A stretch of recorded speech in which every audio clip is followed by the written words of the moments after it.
Next example number 2.33 આપેલો છે. એક અગત્યનો એક્ઝામ્પલ છે. એક્ઝામમાં પૂછી શકાય એવો પ્રશ્ન આપેલો છે. જો સમજીએ આમાં શું કહેવા માગે છે.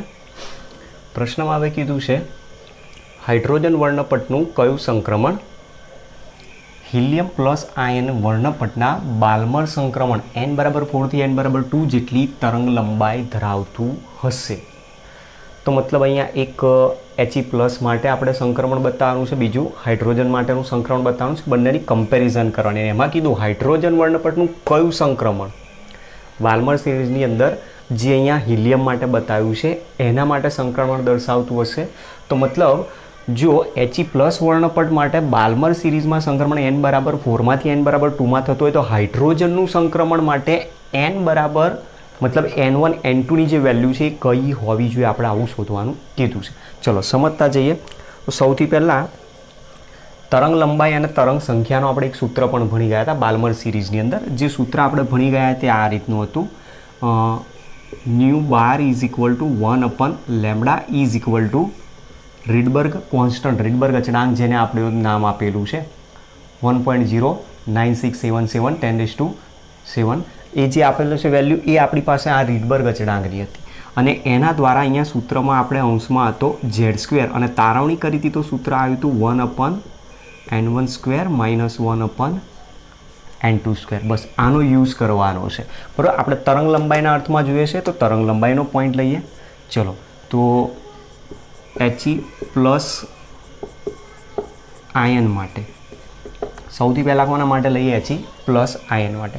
હવે He પ્લસ આયન માટે જો મારે સૂત્ર દર્શાવવું હોય તો અહીંયા હું લખી શકું છું He પ્લસ આયનમાં રહેલા He પ્લસ આયનના ઇલેક્ટ્રોનના સંક્રમણ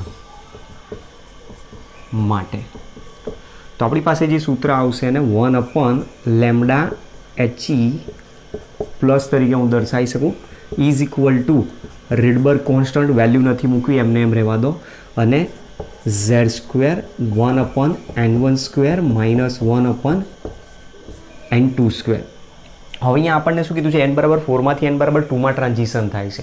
મતલબ ઇલેક્ટ્રોન n/4 માંથી n/2 માં ટ્રાન્ઝિશન થાય છે. કીધું અહીંયા n/2 હોય, અહીંયા n/4 આપેલા હોય અને અહીંયાથી ઇલેક્ટ્રોનની સંક્રાંતિ આ તરફ થતી હોય. તો આપણે લાસ્ટ આવા ઘણા બધા એક્ઝામ્પલની અંદર કીધું છે કે આ જે અવસ્થા છે એની n1ની વેલ્યુ બતાવે અને જ્યાંથી એનું ટ્રાન્ઝિશન પાછું બેક સાઈડ આવ્યું છે n2ની વેલ્યુ બતાવે છે. મતલબ n1 = 2 છે અને n2 = 4 આપેલા છે. z બરાબર હિલિયમ માટે પરમાણુ ક્રમાંક 2 છે, એની કિંમત મૂકી. Therefore 1/λ He plus is equal to r into 2² 1/2² - 1/4². Therefore 1/λ He plus is equal to r into 4 into 1/4 minus 1/16. આને હું આપી દઉં છું ઇક્વેશન નંબર 1. હવે આવી ને આવી વસ્તુ આપણે કોના માટે બતાવવાની? હાઇડ્રોજનમાં રહેલા ઇલેક્ટ્રોનના સંક્રમણ માટે. ચલો તો હાઇડ્રોજન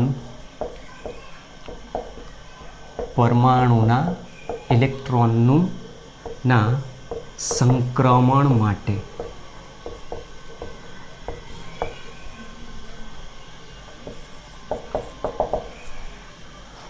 તો જો હાઇડ્રોજન પરમાણુના ઇલેક્ટ્રોનના સંક્રમણ માટે મારે સૂત્ર જોઈતું હોય તો લખી શકું છું 1/λ H is equal to r into z² into 1/n1² minus 1/n2². ઝેડની એકલી વેલ્યુ અહીંયા આપણે મૂકી શકીએ છીએ, બરાબર. રીડબર્ગ કોન્સ્ટન્ટ નથી મૂકવાનો. ઝેડ હાઇડ્રોજન માટે આપણે જાણીએ છીએ n1 n2 નથી ખબર, આપણે એને શોધવાના છે અહીંયા. તો is equal to r into 1 into 1/n1² minus 1/n2². આને આપી દઉં છું નંબર 2. હવે આની અંદર તમે જુઓ શું કીધું છે, ધ્યાનથી સમજજો. હાઇડ્રોજન વર્ણપટનું કયું સંક્રમણ He પ્લસ વર્ણપટના બાલ્મર સંક્રમણ n/4 થી n/2 જેટલી તરંગ લંબાઈ ધરાવતું હશે. મતલબ અહીંયા એક વસ્તુ આપણને કહી દીધી છે, અહીં 1/λ He plus is equal to 1/λ H આપેલું છે, આવું આની અંદર શબ્દમાં ઉલ્લેખ કરેલો છે. તો બંનેની કિંમત સરખાઈ શકીએ છીએ અહીંયા. ધેરફોર હિલિયમ માટેનું જે આપણી પાસે સંક્રમણની તરંગ લંબાઈની વેલ્યુ આપી છે તરંગ સંખ્યા સ્વરૂપે, તો એની વેલ્યુ આ છે. તો એ કિંમત મૂકીએ r into 4 into 1/4 minus 1/16 is equal two આની વેલ્યુ મૂકી દો r into 1/n1 square minus 1/n2 square. r cancel થઈ જશે, 4ને અંદર લઈ જાઓ. Therefore 4/4 minus 4/16 is equal two 1/n1 square minus 1/n2 square દર્શાવે છે.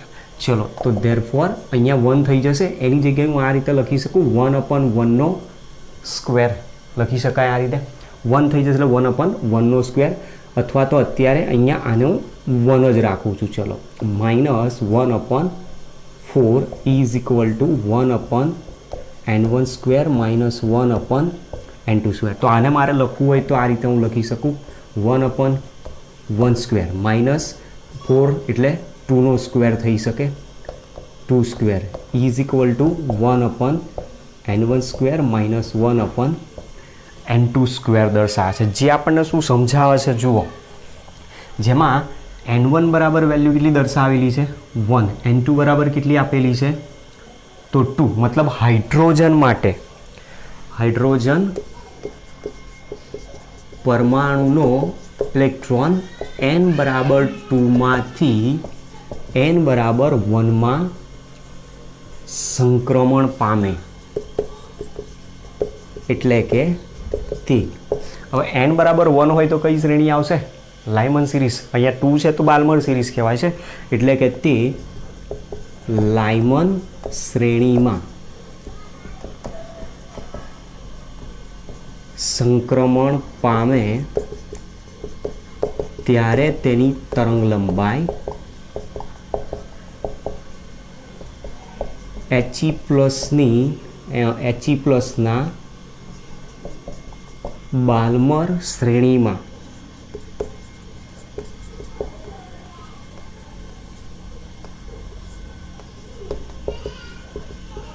સંક્રમણ પામતા ઇલેક્ટ્રોનની તરંગ લંબાઈ જેટલી થાય. બરાબર, તો આ આપણને આન્સર શોધવાનો કીધો છે.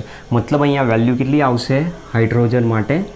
n1 બરાબર 1 અને n2 બરાબર 2. મતલબ અહીંયા હાઇડ્રોજનમાં રહેલું ઇલેક્ટ્રોન n બરાબર 2માંથી n બરાબર 1માં ટ્રાન્ઝિશન પામે છે એવું આપણને દર્શાવેલું છે.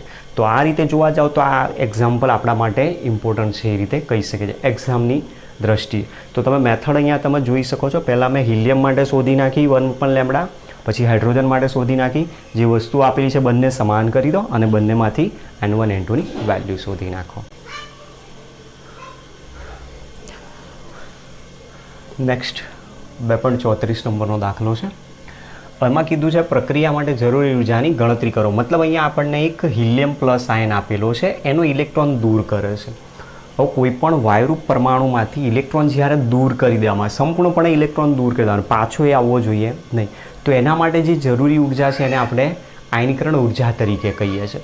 હવે આપણને અહીંયા હાઇડ્રોજન પરમાણુની ધરા અવસ્થામાં આયનીકરણ ઉર્જા આપેલી છે. મતલબ હાઇડ્રોજનમાં રહેલા ઇલેક્ટ્રોનને દૂર કરવા આટલી ઉર્જાની જરૂર પડી છે, જે એની આયનીકરણ ઉર્જા કહેવાય. તો હાઇડ્રોજનમાં રહેલા ઇલેક્ટ્રોનની ઉર્જા કેટલી હોવી જોઈએ? તો એની વેલ્યુ ત્યાં માઇનસ હોવી જોઈએ. બરાબર, તો સૌથી પહેલાં આપણે આને અહીંયા લખવાનો પ્રયત્ન કરીએ. અહીં હાઇડ્રોજન પરમાણુની ધરાવસ્થામાં આયનીકરણ ઉર્જા બરાબર 2.18 × 10⁻⁻18 જૂલ પર એટમ. મતલબ એક પરમાણુમાં રહેલા ઇલેક્ટ્રોનને એની કક્ષામાંથી દૂર કરવા માટે જરૂરી જે ઉર્જા હતી, પણ ક્યારે? ધરા અવસ્થામાં. ધરા અવસ્થામાં જો હોય તો તમે nની વેલ્યુ અહીંયા કેટલી લેશો? 1 લઈ લેશો. તો ધરા અવસ્થામાં આયનીકરણ ઉર્જાની 2.18 10⁻⁸ જૂલ પર એટમ થાય. હવે અહીંયા આપણી પાસે એના પરથી કહી શકીએ કે ધેરફોર હાઇડ્રોજનમાં રહેલા ઇલેક્ટ્રોનની ઉર્જા કેટલી હોવી જોઈએ? તો વેલ્યુ આની માઇનસ થઈ જશે, -2.18 × 10⁻⁸ પણ આપણું સૂત્ર શું લખીએ છીએ? z² अपॉन n² જૂલ લખીએ છીએ, જેમાં ઝેડની વેલ્યુ 1 છે, એનની વેલ્યુ 1 છે, તો -2.18 ઇન્ટુ 10⁻⁻18 જૂલ જેટલી ઉર્જા દર્શાવે. હવે આપણી પાસે જે પ્રક્રિયા આપેલી છે He plus gas gives He2 plus gas plus electron. તો મતલબ અહીંયા એક ઇલેક્ટ્રોનને દૂર કરવાનો છે, એક ઇલેક્ટ્રોનને દૂર કરવાનો છે એટલે તમે n બરાબર અહીંયા 1 લઈ શકો છો. સાથે સાથે અહીંયા કીધું છે પ્રક્રિયાની હાઇડ્રોજનની માફક ધરા અવસ્થાની ઉર્જા દર્શાવવાની છે, તો આપણે n બરાબર 1 લઈ શકીએ છીએ અને z બરાબર અહીંયા કેટલા લેવાના 2. તો ધેરફોર He પ્લસ આયનમાં રહેલા ઇલેક્ટ્રોનની ઉર્જા બરાબર એની વેલ્યુ અહીંયા કેટલી હોવી જોઈએ -2.18 ઇન્ટુ 10⁻⁻18 ઇન્ટુ z² ની જગ્યાએ અહીંયા મૂકી દો 2² અને છેદમાં n બરાબર આની ગ્રાઉન્ડ સ્થિતિ છે તો 1² જૂલ લઈ શકાય. Is equal two -2.18 into 10⁻⁻18 into 4 joule થઈ શકે. તો જેની વેલ્યુ આવશે 18 ચોક 72 અને 4 દુ 8 એટલે -8.72 -8.72 ઇન્ટુ 10⁻⁻18 જૂલ થાય. કોની હાઇલિયમ પ્લસ આયનમાં રહેલા ઇલેક્ટ્રોનની ઉર્જા. તો ધેરફોર આયનીકરણ ઉર્જા બરાબર ધરા અવસ્થામાં રહેલા ઇલેક્ટ્રોનની ઉર્જા, પણ એ ઉર્જા કેવી હોય માઇનસ તરીકે હોય. તો આપણે આના પરથી કહી શકીએ ધેરફોર He પ્લસ માના ઇલેક્ટ્રોનની આયનીકરણ ઉર્જા બરાબર માઇનસ હાઇડ્રોજનમાંના ઇલેક્ટ્રોનની ઉર્જા અથવા હિલિયમમાં રહેલા ઇલેક્ટ્રોનની ઉર્જા, કારણ કે બંનેમાં એક એક જ ઇલેક્ટ્રોન છે આપેલા. અહીંયા +2 આયન માટે ગણતરીમાં લીધો છે, અહીંયા હાઇડ્રોજન માટે.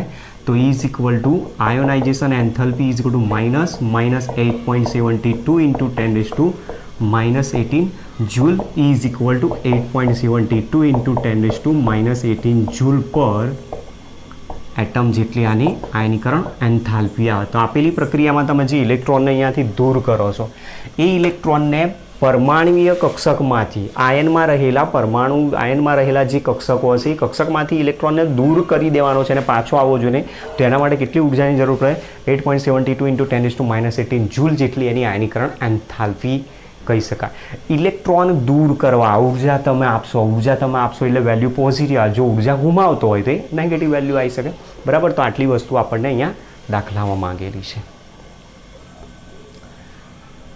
નેક્સ્ટ 2.35 નંબર આપેલો છે. રકમમાં એવું કહે છે કે જો કાર્બન પરમાણુનો વ્યાસ 0.15 નેનોમીટર હોય, સપોઝ માની લો કે આપણી પાસે આ કાર્બન પરમાણુ છે, જે કાર્બન પરમાણુનો આ વ્યાસ છે. હવે કાર્બન પરમાણુનો વ્યાસ એટલે એને આપણે ડાયામીટર d તરીકે દર્શાવ્યું કે જે કેટલો છે 0.15 નેનોમીટર, મતલબ કે 0.15 ઇન્ટુ 10⁻⁹ મીટર જેટલો આપેલો છે.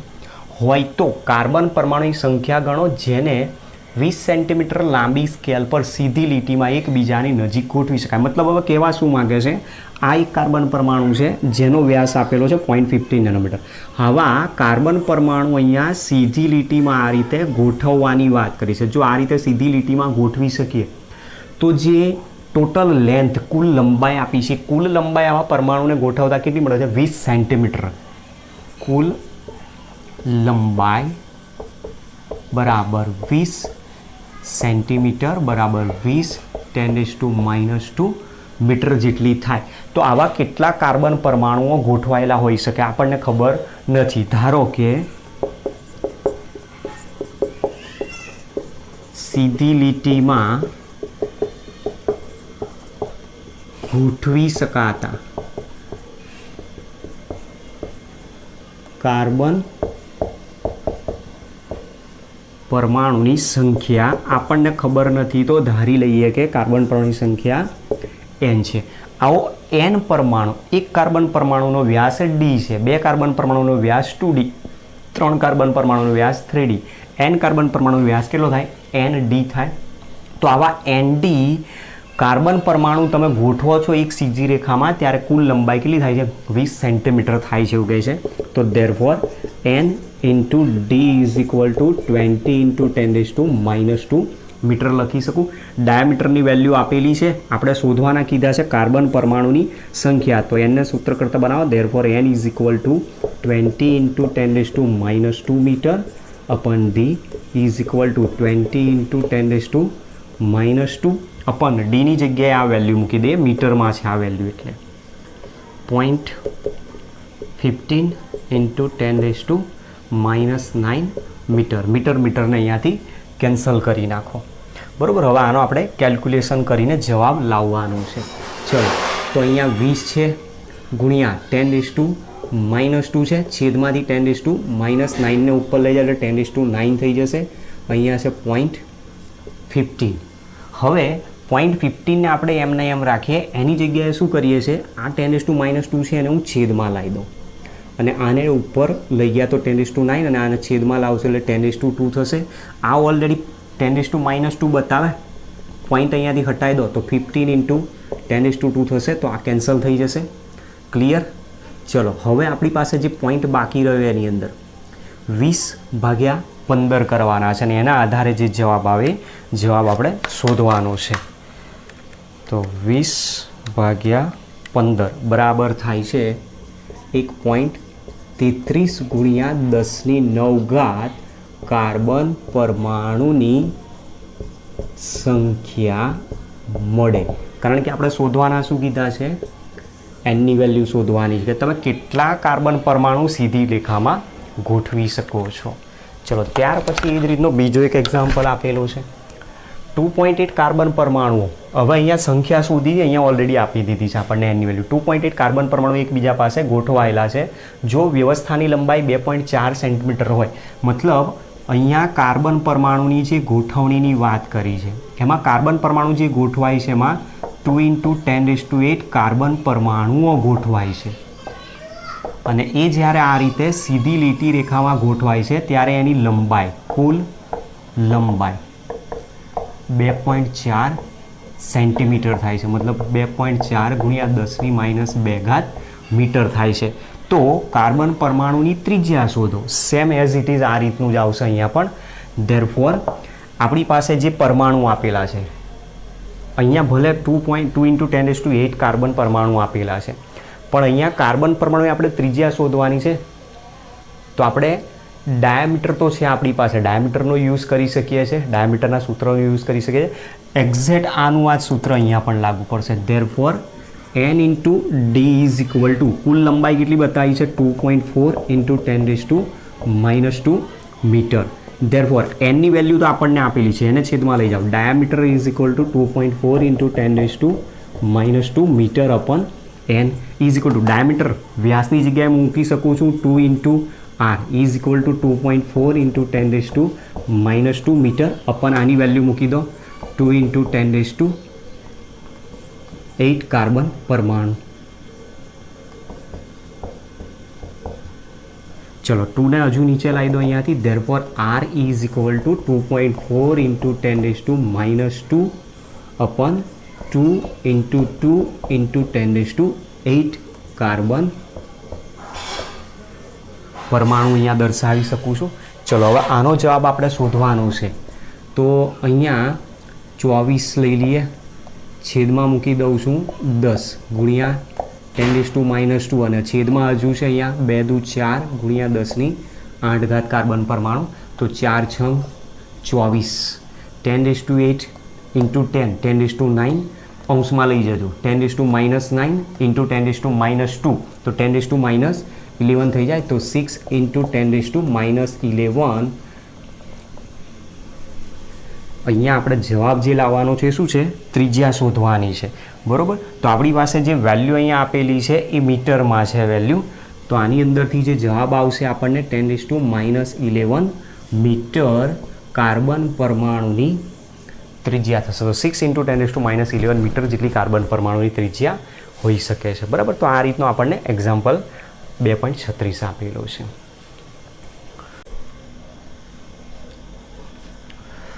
દાખલા નંબર 2.37. ઝીંક પરમાણુનો વ્યાસ 2.6 એંગસ્ટ્રોમ છે. મતલબ એકદમ ઇઝી ક્વેશ્ચન આપેલો છે. આ ઝીંક પરમાણુ આપ્યો છે, એનો વ્યાસ આપ્યો છે આપણને ડાયામીટર. ડાયામીટરની વેલ્યુ આપેલી છે 2.6 એંગસ્ટ્રોમ, મતલબ 2.6 × 10⁻10 મીટર આપેલી છે. તો ઝીંક પરમાણુની ત્રિજ્યા કેટલી થાય? તો અહીંયા ડાયામીટર તો ઓલરેડી આપેલો જ છે. Diameter is equal two 2 × r. તો therefore r is equal two d/2 is equal two 2.6 × 10⁻10 મીટર/2. તો 1.3 × 10⁻10 મીટર જેટલી એની ત્રિજ્યા થશે. તો આ આપણી પાસે આન્સર આવી ગયો એ.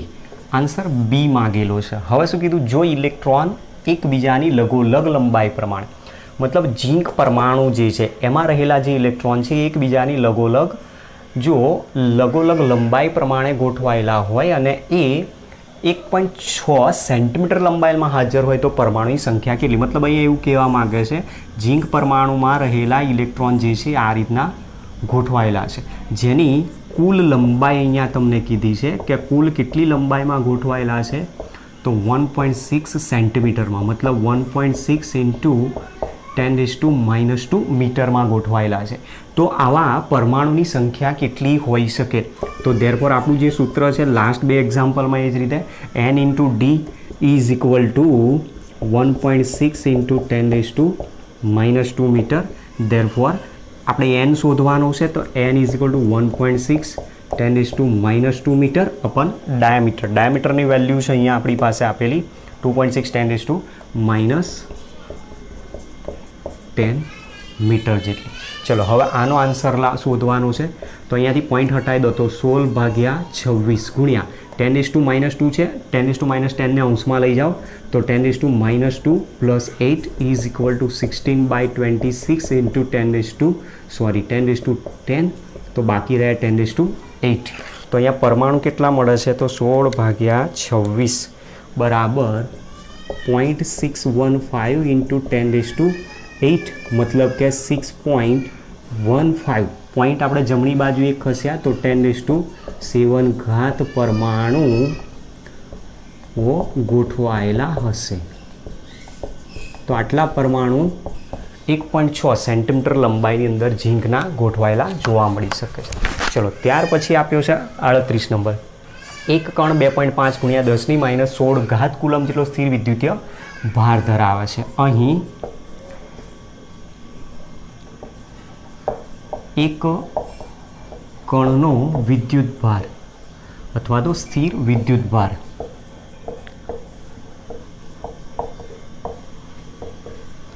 જેની વેલ્યુ આપણને આપેલી છે સ્થિર વિદ્યુત ભાર બરાબર 2.5 × 10⁻16 કુલમ જેટલી આપેલી છે. હવે શું કીધું? તેમાં હાજર ઇલેક્ટ્રોનની સંખ્યા ગણો એવું કીધું. હવે સપોઝ સમજો કે આપણી પાસે એક કણ છે. જો એક કણ એક ઇલેક્ટ્રોન મેળવે તો એના પરનો વીજભાર કેટલો થાય? 1.6 × 10⁻19 કુલમ જેટલો થાય. એ જ રીતે માની લો કે આ પરમાણુ 2 ઇલેક્ટ્રોન મેળવે તો વીજભાર કેટલો થાય? 2 × 1.6 × 10⁻19 કુલમ જેટલો થશે.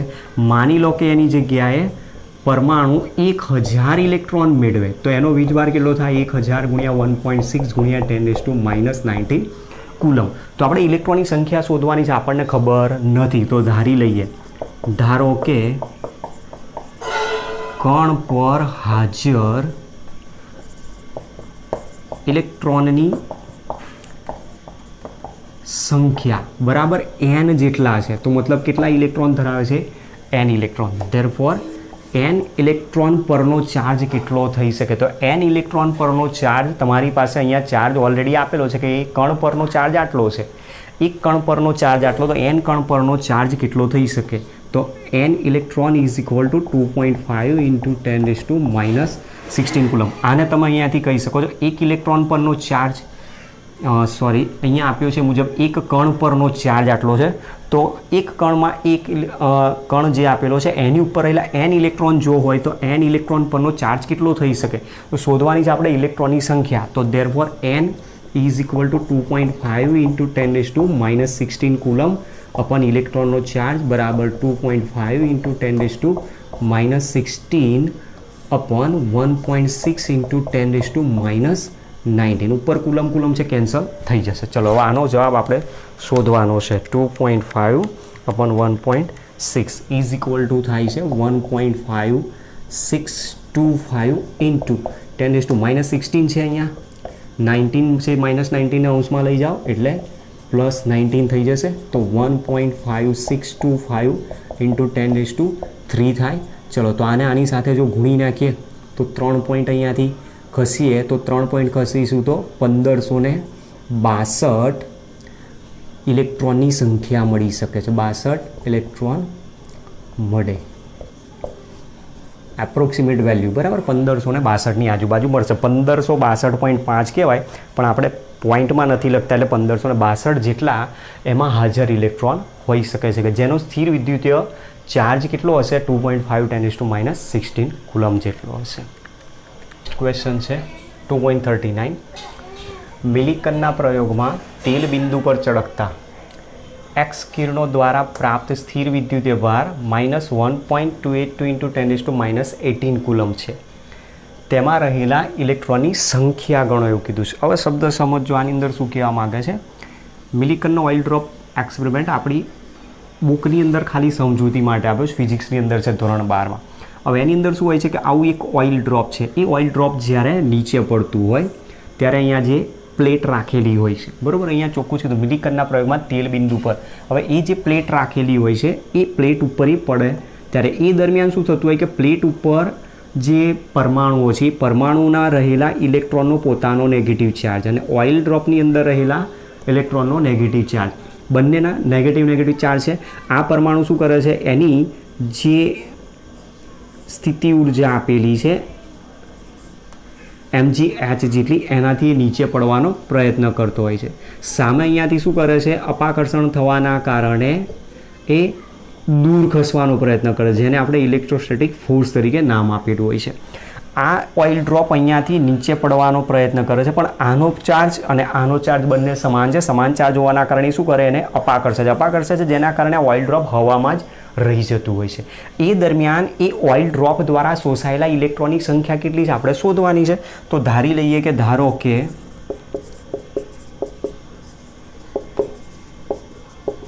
ઓઇલ ડ્રોપ દ્વારા શોષાયેલ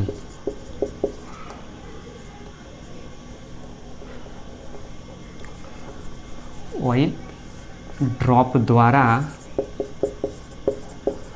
શોષાયેલ ઇલેક્ટ્રોનની સંખ્યા બરાબર n છે.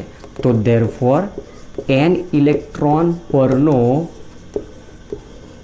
વીજભાર બરાબર કેટલો થાય? તો વીજભાર છે એટલે ચાર્જ એનો માઇનસ લખી શકું છું. હવે ઇલેક્ટ્રોન પરનો n ઇલેક્ટ્રોન છે તો ચાર્જ કેટલો આપ્યો છે 1.6 ઇન્ટુ 10⁻⁻19 કુલમ જેની વેલ્યુ અહીંયા કેટલી આપેલી છે આપણને કે એક્સ કિરણો દ્વારા પ્રાપ્ત થતા સ્થિર વિદ્યુત ભાર જેટલો હશે તો -1.282 ઇન્ટુ 10⁻⁻18 કુલમ જેટલો ચાર્જ આપેલો છે. આપણે શોધવાનો છે એનની વેલ્યુ. ધેરફોર એન અહીંયા છે સૂત્ર કરતા બનાવ -1.282 ઇન્ટુ 10⁻⁻18 કુલમ અપન -1.6 10⁻⁻19 કુલમ. તો ધેરફોર જેનું કેલ્ક્યુલેશન કરશો એટલે કેટલા આવશે 8 ઇલેક્ટ્રોનનું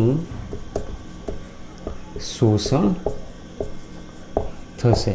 તો મિલિકન ડ્રોપ એક્સપેરિમેન્ટની અંદર અહીંયા જે ઓઇલ ડ્રોપ એક્સપેરિમેન્ટ આપ્યો છે એમાં દર્શાવે છે જે ચાર્જ એ મુજબ ટોટલ ઓઇલ ડ્રોપ દ્વારા 8 ઇલેક્ટ્રોનનું શોષણ થાય છે એવું આપણે કહી શકીએ. ચલો ત્યાર પછી આપેલો છે ક્વેશ્ચન નંબર 2.42. 2.42 ક્વેશ્ચન જે આપણને આપ્યો છે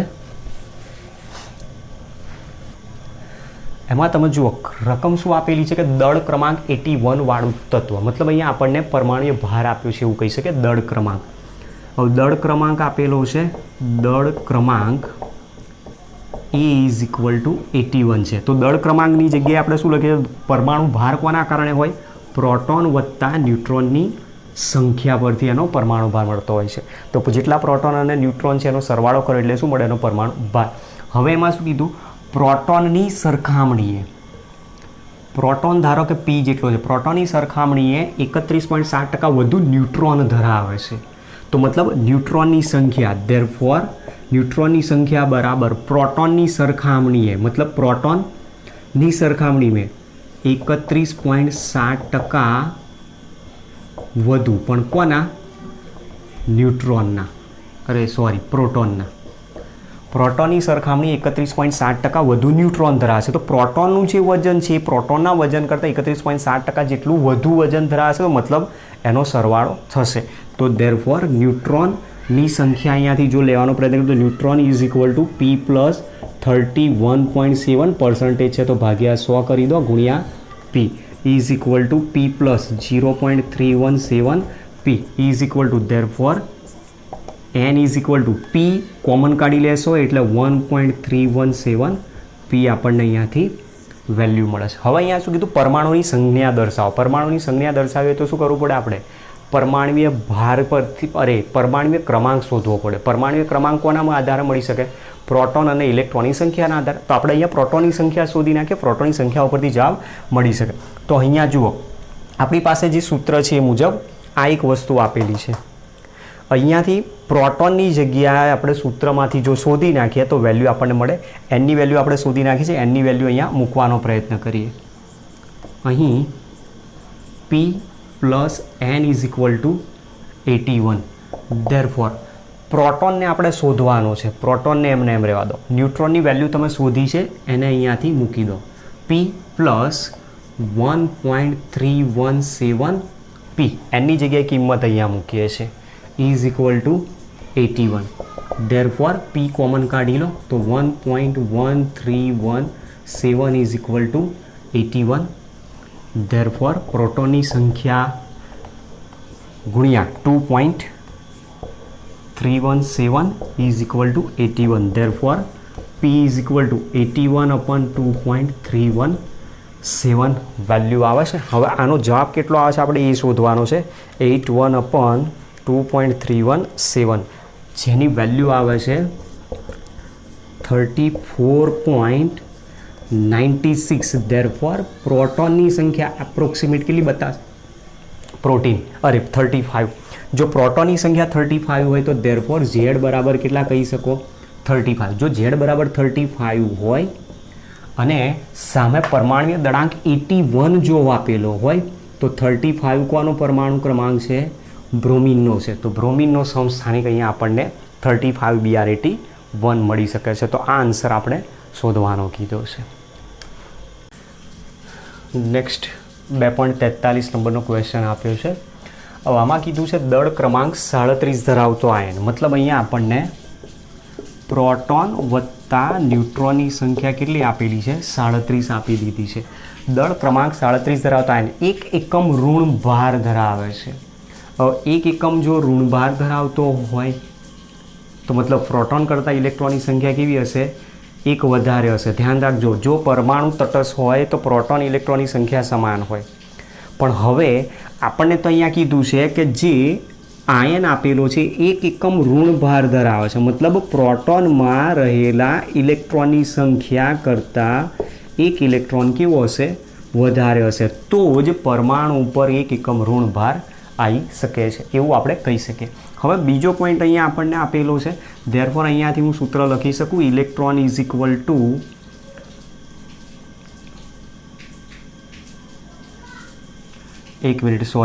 અહીંયા આપણને કીધું છે એ મુજબ પરમાણુ ક્રમાંક 37 ધરાવતો આયન છે એ તો ઓકે છે. ચલો જેમાં શું કીધું છે 1 એકમ ઋણ ભાર ધરાવે છે. 1 એકમ ઋણ ભાર ધરાવે તો ઇલેક્ટ્રોનની સંખ્યા પ્રોટોનની સંખ્યા કરતાં કેટલી થવી જોઈએ 1 વધારે થવી જોઈએ. ક્લિયર.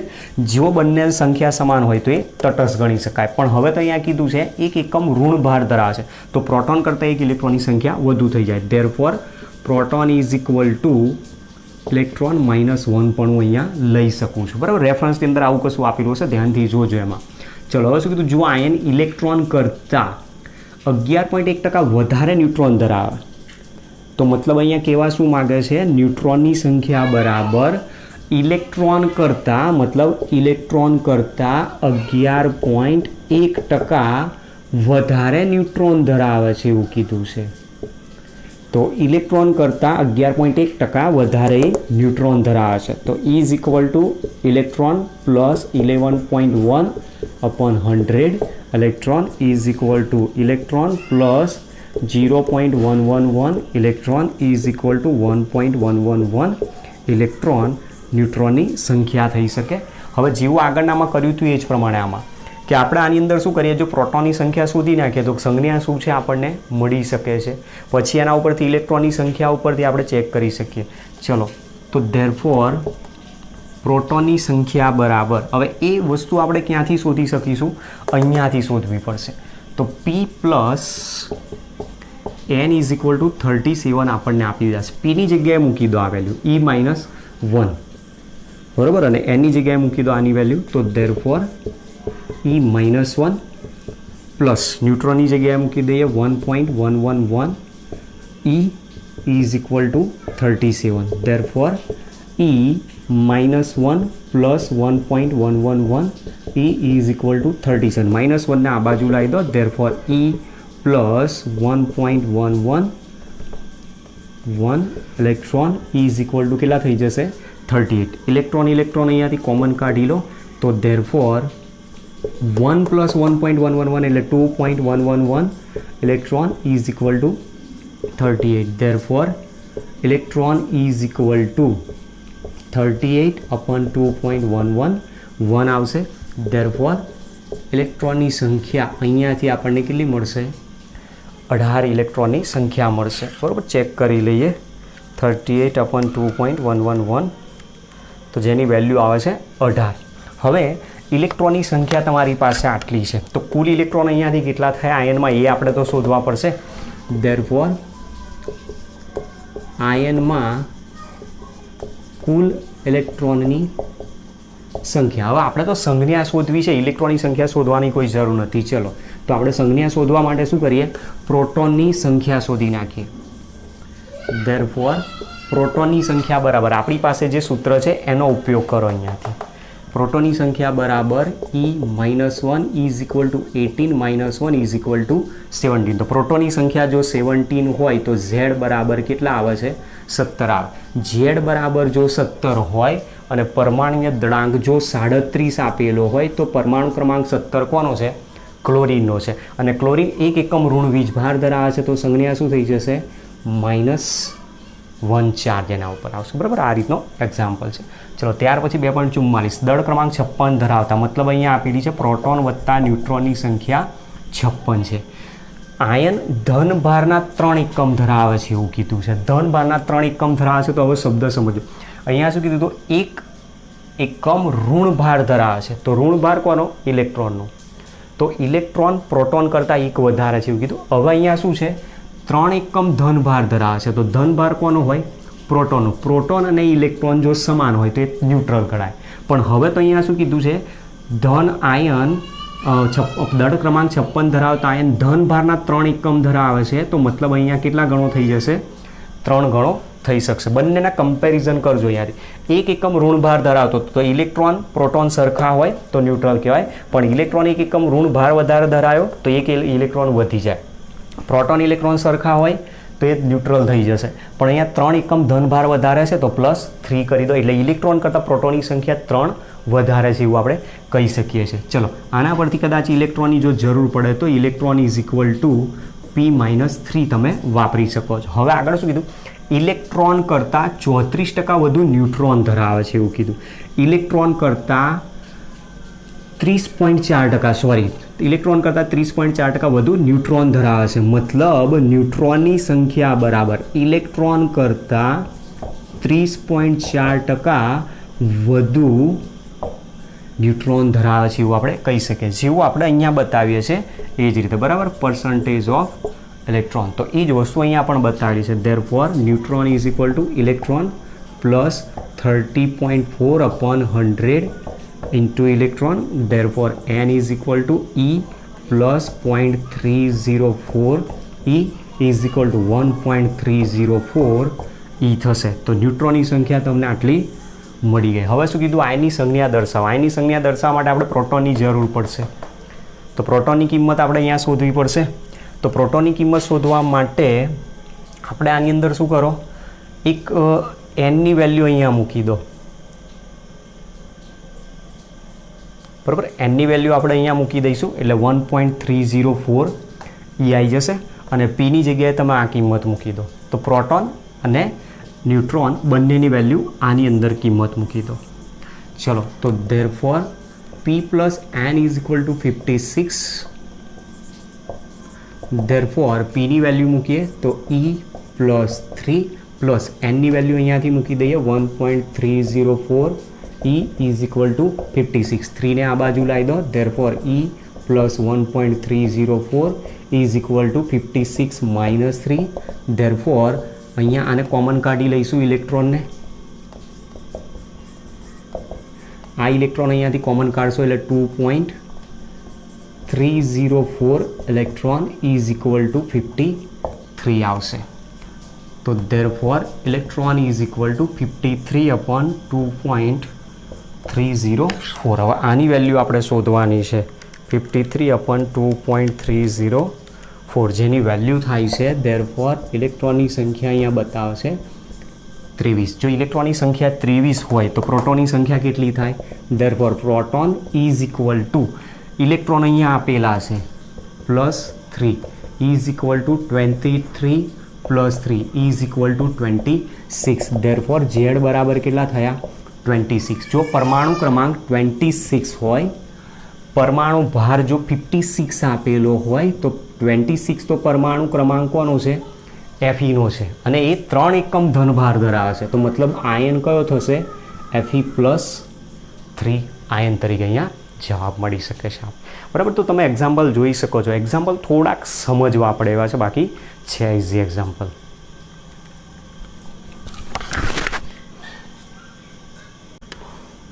નેક્સ્ટ 2.46 માં કીધું નાઇટ્રોજન લેસર 3.37.1 નેનોમીટર તરંગ લંબાઈએ વિકિરણ ઉત્પન્ન કરે છે. જો ઉત્સર્જિત થયેલા ફોટોન 5.6 × 10⁴ હોય તો આ લેસરની શક્તિ કેટલી થાય? મતલબ એની ઉર્જા પાવર આપણે શોધવાની છે. તો આપણી પાસે શક્તિ પાવર જેનું એકમ આપણે શેમાં બતાવીએ છીએ?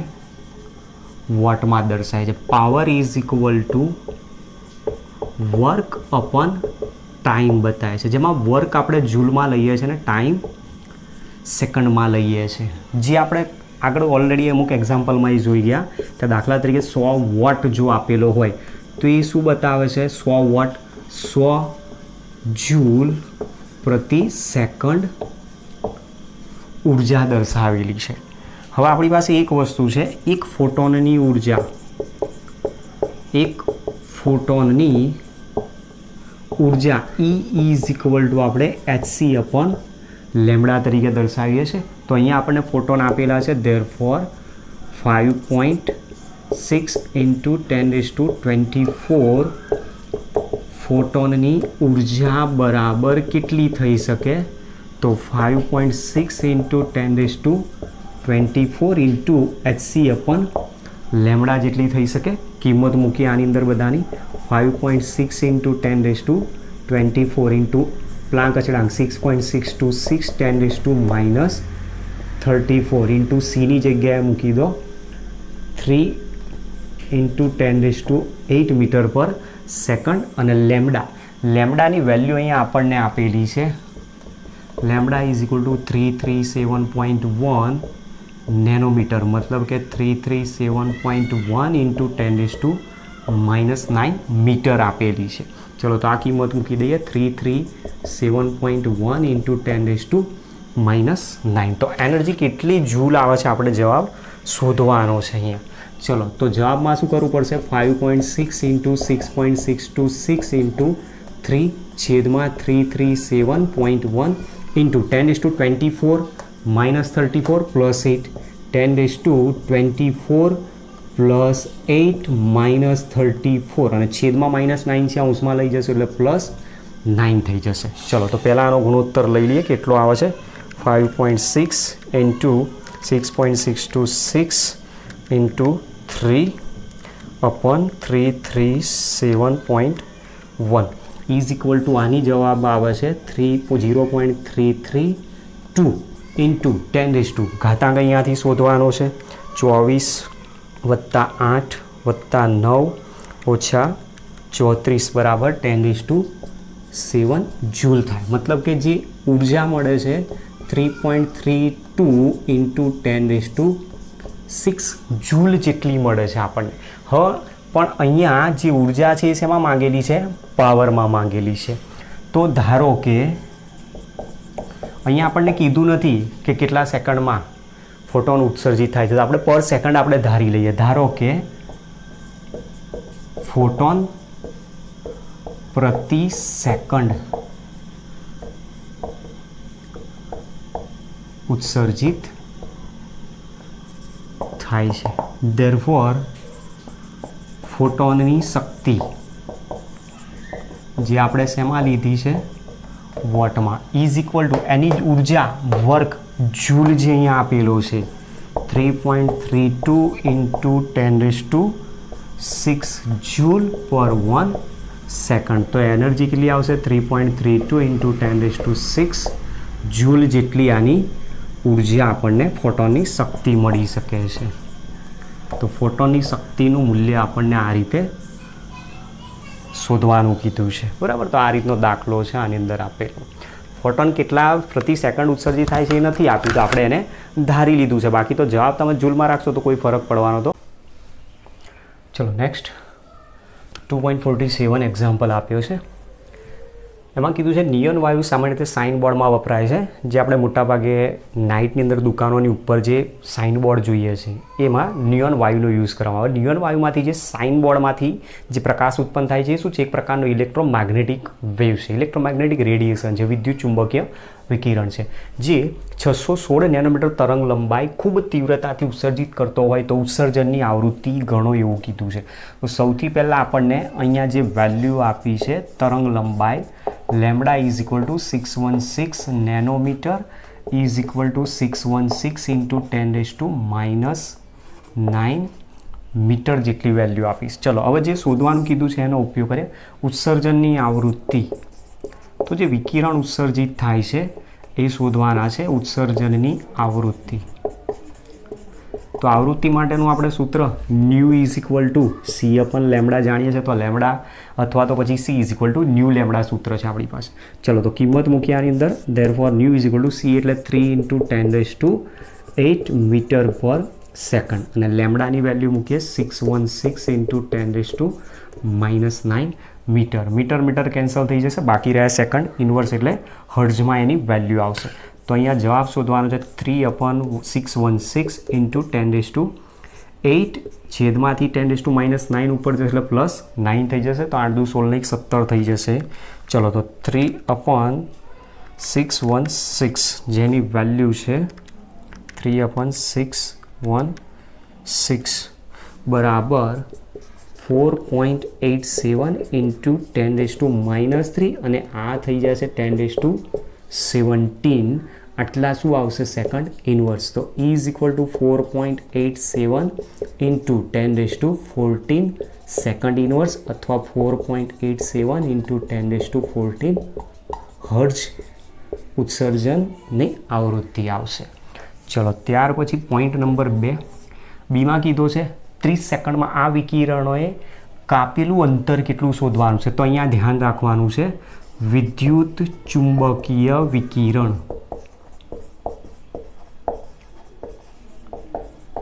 વિદ્યુત ચુંબકીય વિકિરણનો વેગ કોના બરાબર હોય? પ્રકાશના વેગ જેટલો જ. મતલબ વિદ્યુત ચુંબકીય વિકિરણ પ્રકાશના વેગથી ગતિ કરે છે. ધેરફોર વેગ v બરાબર કાપેલું અંતર એટલે કે d ભાગ્યા તે માટે લાગતો સમય. તો આપણે શોધવાનો છે વિકિરણે કાપેલું અંતર કેટલું. ધેરફોર વિકિરણે કાપેલું અંતર d બરાબર v × t. હવે અહીંયા પ્રકાશના વેગથી એ ગતિ કરે છે એવું આપણે કહીએ છીએ. તો વેલ્યુ અહીંયા મૂકી દો 3 × 10⁸ મીટર પર સેકન્ડ ઇન્ટુ ટીની જગ્યાએ મૂકી દો 30 સેકન્ડ. સેકન્ડ કેન્સલ થઈ જશે. તો 3 × 9 એટલે 9 × 10⁻⁹ મીટર વિકિરણ અંતર કાપે છે એવું કહી શકાય. ચલો ત્યાર પછી સીમાં કીધું છે ક્વોન્ટમની ઉર્જા કેટલી, મતલબ ક્વોન્ટમ એટલે ફોટોન, ક્વોન્ટમ એટલે ફોટોનની ઉર્જા. તો ફોટોનની ઉર્જા E ઇઝ ઇક્વલ ટુ આપણે શું લખીએ છીએ hc/λ. બધું મૂલ્ય છે જ આપણી પાસે, કિંમત મૂકીએ 6.626 10⁻34 × 3 × 10⁸ લેમડાની જગ્યાએ કિંમત અહીંયા મૂકી દો કન્વર્ટ કરેલી 616 × 10⁻9. ચલો હવે આનો જવાબ શોધવાનો છે આપણે, તો શોધી નાખીએ જવાબ કેટલો થાય છે 6.626 × 10⁻34 × 3 × 10⁸/616 × 10⁻9, જેનું મૂલ્ય આવે છે E ઇઝ ઇક્વલ ટુ 3.226 × 10⁻19. એકમ શેમાં આવશે? જૂલમાં. કેમ જૂલમાં? એવું આપણે પ્લાન્ક અચળાંક જે લીધો જૂલ ઇન્ટુ સેકન્ડ છે, આ મીટર પર સેકન્ડ છે, આ મીટર છે, મીટર કેન્સલ થશે, સેકન્ડ કેન્સલ થઈ જશે એટલે બાકી રહી જશે જૂલ. ચલો ત્યાર પછી આન્સર ડી. આન્સર ડીમાં શું કીધું? ક્વોન્ટમની સંખ્યા જો તે 2 જૂલ ઉર્જા ઉત્પન્ન કરતું હોય તો કેટલી હોઈ શકે? તો આપણી પાસે આ એક ક્વોન્ટમ છે, બરાબર. જુઓ ક્વોન્ટમ દ્વારા ઉત્સર્જાયેલી ઉર્જા, તો આટલી ઉર્જા બરાબર એક ક્વોન્ટમ હોય, આટલા જૂલ બરાબર, તો 2 જૂલ બરાબર કેટલા હોઈ શકે છે? અહીં 3.226 × 10⁻19 જૂલ બરાબર એક ફોટોન આપણે કહીએ છીએ, મતલબ એક ક્વોન્ટમ.